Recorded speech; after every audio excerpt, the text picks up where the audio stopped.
নমস্কার বন্ধুরা, আজকের সকালে ব্রেকফাস্ট ছিল ডায়েট ফ্রেন্ডলি ওটস চিলিস। তার জন্য আমরা কিছু ভেজিটেবলস নিয়েছি, সঙ্গে ওটসটা গুঁড়ো করে নিয়েছি, সাথে নিয়েছি সুজি। এরপরে সবজিগুলো নিয়ে নেব।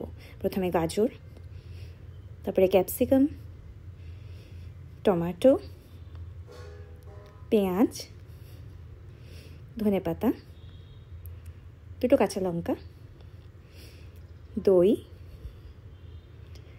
স্বাদ মতো লবণ, গোলমরিচের গুঁড়ো, হলুদ গুঁড়ো, জিরে গুঁড়ো। তারপরে সবকটা ভালো করে মিশিয়ে নেব। তোমরা চাইলে আরও সবজি অ্যাড করতে পারো তোমাদের পছন্দ মতো। এরপর একটু জল দিয়ে ব্যাটারটাকে পাতলা করে নেব।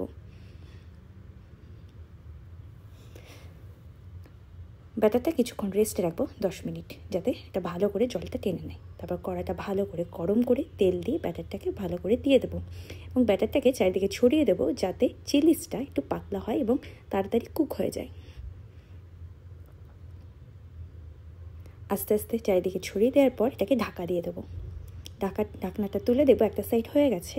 তখন এটা ভালো করে আস্তে আস্তে তুলে অপর সাইডটাও উল্টে দেবো, যাতে অপর পাশটাও তাড়াতাড়ি কুক হয়ে যায়।